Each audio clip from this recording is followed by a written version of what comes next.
Al Jazeera podcasts. How much more can people of Gaza be made to suffer? Israel has resumed full-fledged bombing in Gaza, breaking the fragile ceasefire that was put in place in January with Hamas. The renewed fighting has been devastating. Hundreds of Palestinians have been killed in the initial attacks, many of them children. And people have once again been given evacuation orders by Israeli forces. Overnight, hope of rebuilding Gaza vanished. I want to know when or if it will ever be a reality. I'm Samantha Johnson, and this is Now You Know. We're dedicated to amplifying women's voices, stories, and topics we're all thinking and talking about. This is a safe space where we go all in, so by the end of each episode, you can say, "Now I know."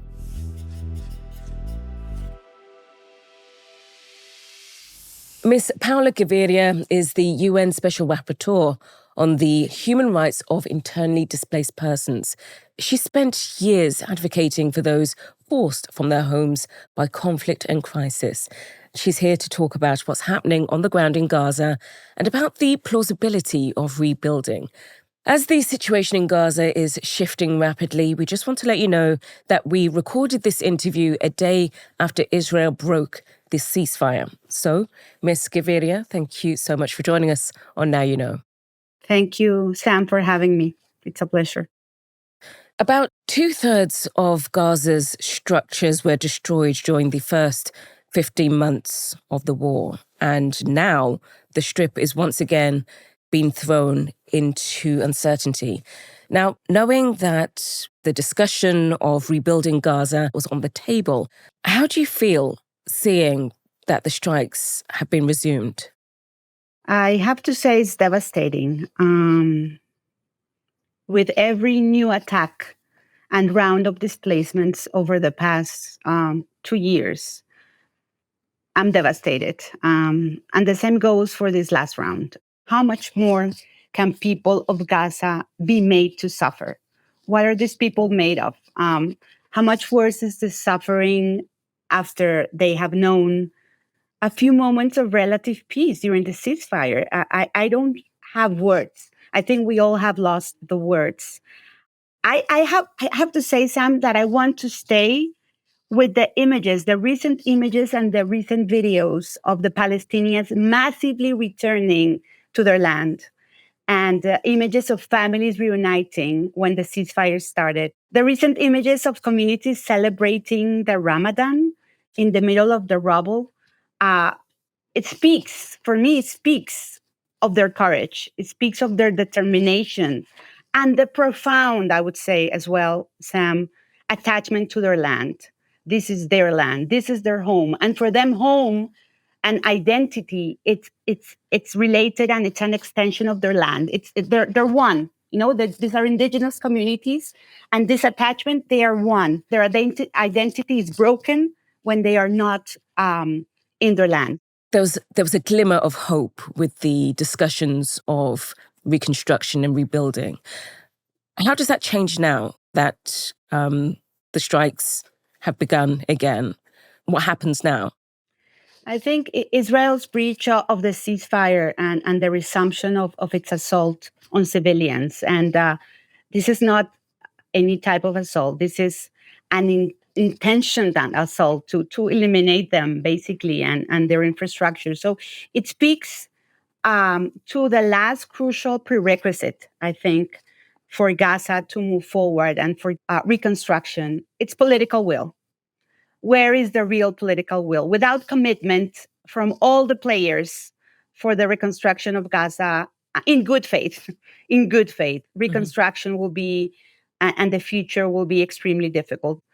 The problem these attacks pose for the future and the reconstruction is that they highlight Israel's unwillingness to commit to any peace in Gaza, and that it's not a peace in their terms and their terms of their allies. So unfortunately, those terms, particularly insofar as they involve the removal of Palestinians from Gaza, are not compatible with international law. One of the biggest challenges that the international community and Palestinians is going to face when it comes to rebuilding and the reconstruction of Gaza is operating under an Israeli blockade.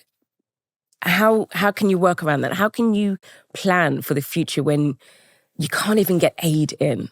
Yes, that's the big challenge. I think there has to be a push. We have to continue pushing the international community, and I do think, Sam, that we have to look ahead, and we owe this to the Palestinian people.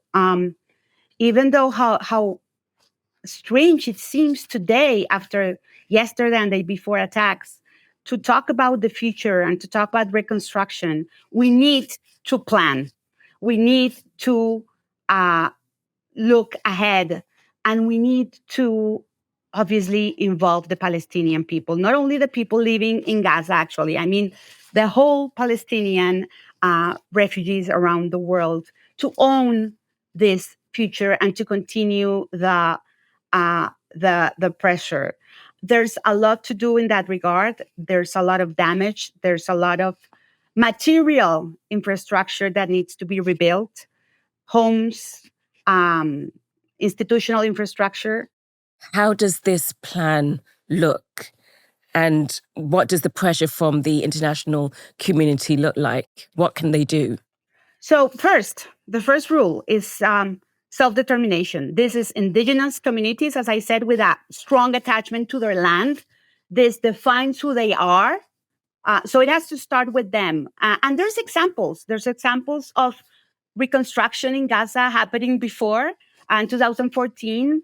I mean, it's not only that it's their right to be consulted and to participate, by the power of having everyone affected on board, envisioning what they dream of their future, how they feel their future should look like, is the basic principle for rebuilding and moving ahead. The involvement of the international community has to be a very coordinated and complementary involvement. This has to be owned by the Palestinians, as I said. So they also have to resolve one of the aspects that it was in the ceasefire. The third part of the ceasefire was thinking about who's going to rule Gaza, the governance. So the political reconstruction, it's a major one, no? Obviously the infrastructure, the material reconstruction, we have never seen, or in the recent decades, such devastation, no?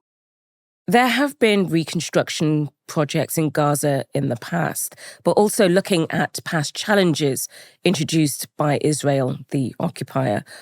What are the actual plausible steps that can be taken for this plan? So, as we said, there's 70% of buildings in Gaza and 90% of homes have been destroyed. Obviously, the roads, the farms, the waters and sanitation facilities, electricity infrastructure, vital services, schools, university, mosques, cultural places, anything you can think of, parks, public spaces, no? So, and the displacement. People are not living in the places that they grew up with. So there's also the displacement. And the first right that they have is obviously to choose where they want to live, to move, the freedom of movement around Gaza, but also to return voluntarily, with dignity, with security, and with all the conditions to rebuild their lives. But they can't rebuild their lives if the Israelis are stopping them from doing so. You're right. I mean, the conditions have to be set for them to be able to enjoy fully their rights. And they have the right, obviously, to, as I was saying, to return in security, and with the certainty, which is so hard for us to offer, the certainty that they are safe, the certainty that they won't be attacked again, that they won't be displaced again. We need to give them that certainty. And you're right, with the conditions now, the political atmosphere, it's hard. It's hard to give them that certainty. Is it a reality? Is rebuilding Gaza a reality?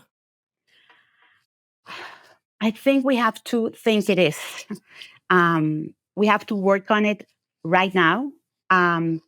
Even before this break of the ceasefire, rebuilding Gaza would have been obviously incredible, difficult challenge. And obviously all the political difficulties have to be overcome. And the considerable economic and financial investments that need to be mobilized are humongous, are huge.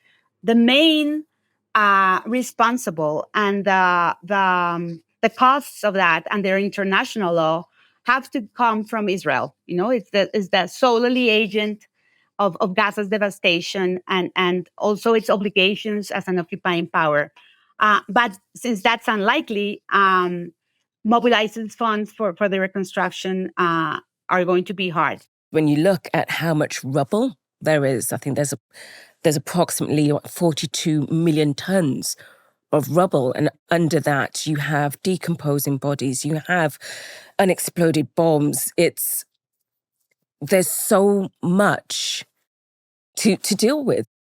This is a very contaminated land right now in terms of the remnants of war, but also the environmental hazard that this implies. So this explosive remnants have to be also taken away.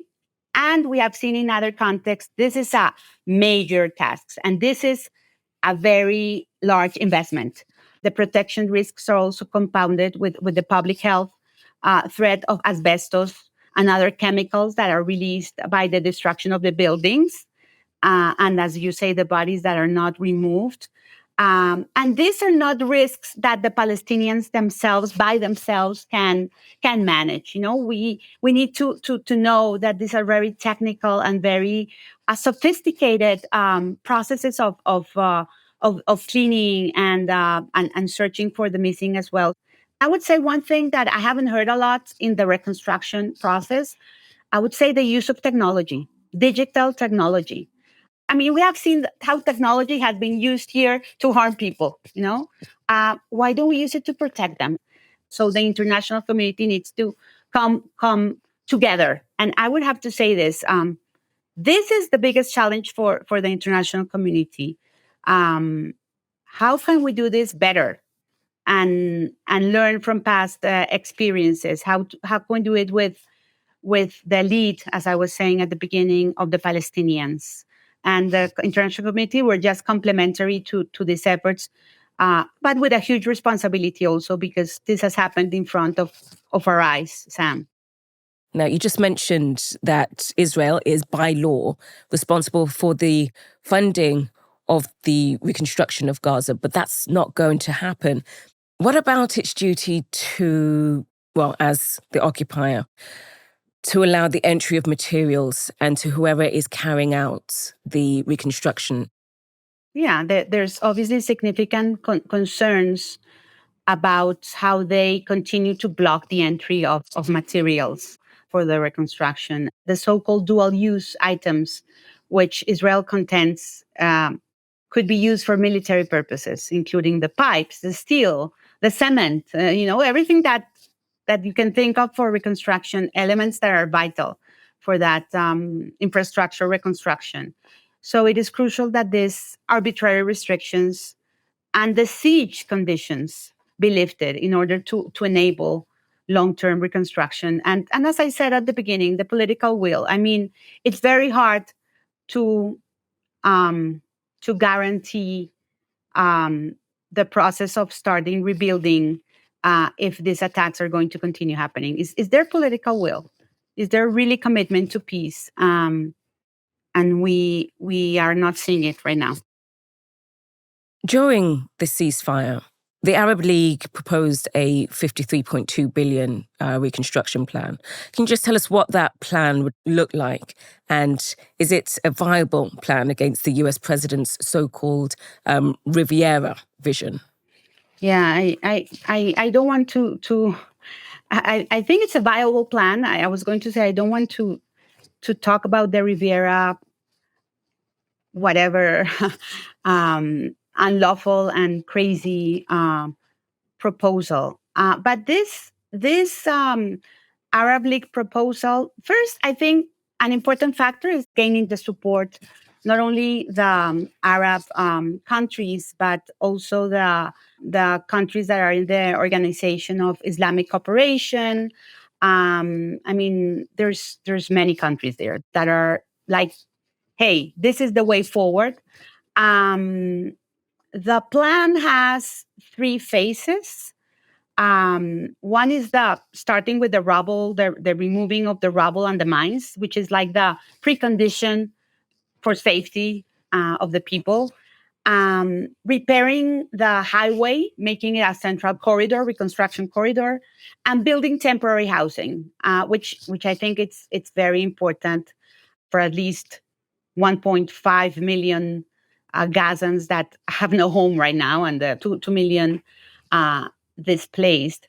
This will take 6 months, as I see in the plan. Then there's a second phase, which is about building permanent houses, restoring basic provisions, restoring the phone, the communication services, electricity, water. And so then the last phase is building more homes, building the livelihoods, the fishing port, the seaport, airport, etc. So it doesn't sound crazy. It sounds like it sounds articulated. As long as I say, and I have to stress this as much as I can, and wherever I go, I say it, the Palestinians are at the center, you know? The future is theirs. Because this is also international law. I mean, it's not that, oh, we should consult them. No, it's an obligation. It's an obligation because of their attachment to their land and their indigenous origin. They have to be consulted in every part, in the designing, in the planning, in the execution. This is about localization. There's so many NGOs in Gaza, so many organizations. We have seen them supporting themselves. So these are the people that can help rebuild their own land and their future as well. And obviously, transparency. I want to talk about transparency here. There's going to be a lot of investments, a lot of resources. And we need to find ways for this investments to be transparent. The use of resources here is critical. The Palestinian people and the Gaza people need to know what's happening with those resources. How are they going to be invested? This transparency is key. I don't want in 10 years, 5 years to say, we invested 50 billion, 100 billion, but we don't see it. People don't see it. Their lives are not better. Yeah. Their lives. I mean, there's mechanisms for that, for that transparency that needs to be put in place. Talking about the soft elements of reconstruction, we're not just focusing on, the buildings, the infrastructure. We're talking about rebuilding communities. Now, I love this stat, but literacy rates in Gaza were among the highest in the world at 98%. How realistic is it to rebuild Gaza's education system with the realities of war around Palestinians? Yeah, there's immense challenges facing children's children education and schools in Gaza, including the destruction of more than 80% of the schools, and mental health and psychosocial support needs, as well as Israel's illegal attempts to restrict the activities of UNRWA. Historically a major provider of education in Palestine, with also these unprecedented numbers of unaccompanied children whose family members were killed, or, these children are exposed to major protection needs. But however, we have seen this also in many other contexts. Education can and needs to continue in times of conflict, but also in the schools, the trauma of the teachers, the trauma of the caregivers, also that has to be dealt with. So these children have a better a better future as well. Finally, you have so many countries and governments talking about Gaza, the reconstruction of Gaza. There's everybody on the outside's trying to decide what to do. On a human level, and at the core of it, you have Palestinians that just want to live in peace. How do they even begin to rebuild their lives? Sam, I have to say that I think they have already started that. In front of our eyes, they have started that, and they've been doing that for decades. They are a strong culture. They have a strong sense of community. They have a strong sense of solidarity. They have a strong sense of what unites them, not what divides them. That is very important in rebuilding. Their faith is what is going to save them at the end. They have that. They have themselves. They have their own history. They have their own memory of the people that have passed. They owe it to them, and we owe it to them as well. Ms. Paula Gaviria, thank you so much for your time and your expertise and for joining us on Now You Know. Thank you, Sam, very much.